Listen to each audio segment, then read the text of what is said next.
that if Charlie Kirk were here to give comment on the passing of Charlie Kirk, he would say, keep fighting, keep organizing, keep speaking out, and that we are not going to win the same way the other side will. Our ideas have to be better. Our arguments have to be sharper, and we have to be able to convey these things with a sense of inviting and warmth. And if our politics is always so off-putting to people and lacks charm, then it is not a growth asset class. And we have grown as a movement. We've grown in a number of demographics, but none more so than the young people who Charlie dedicated so much of his time to and who he wanted to bring aboard this great turning point in our country.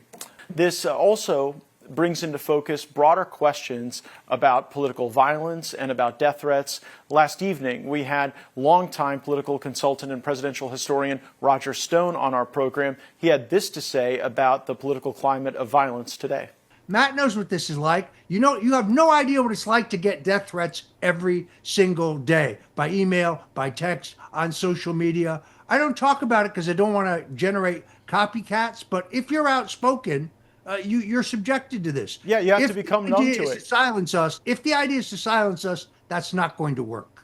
No, it never silenced Charlie Kirk. He showed a tremendous amount of courage.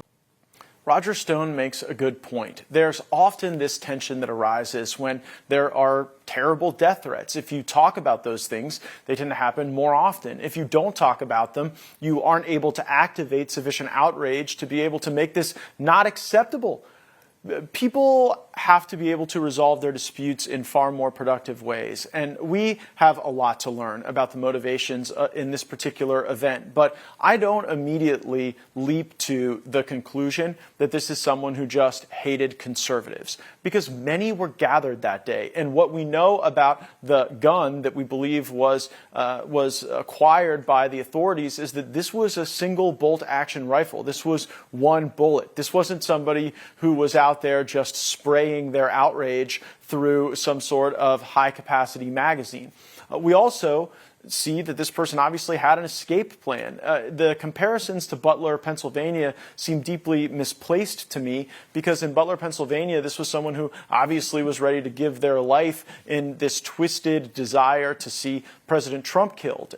Here, you did not have such a sacrificial endeavor. It was more pristine. It was more surgical. It was more precise and awful and tragic and mind-numbing all at once. But nonetheless, that is a clue. That is important. And we certainly know that Charlie Kirk was someone who weighed in on a number of very important issues, and he was a powerful person. And some people want to extinguish that power.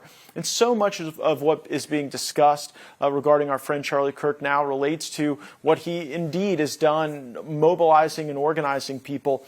But I wonder whether or not Charlie Kirk's death had something to do with the work that he did when folks weren't watching, the work that he did to ensure that President Trump had all of the support necessary to make reasonable decisions that served the American people. And look, presidents are often bombarded by people who want this or that. Oftentimes they're acting in their own pecuniary interest. But Charlie Kirk had a way to have the president's back. He had a way to ensure that the president had the opportunity to be the very best version of himself. And we all always want that of our own selves and of those who assume mantles of power. And when Charlie would talk to people in the press or in Congress or the Senate or in the cabinet, he had a way of aligning interests that we're going to be discussing tonight with his longtime friend, my longtime friend, the publisher of the National Pulse, Raheem Kassam. And it's our expectation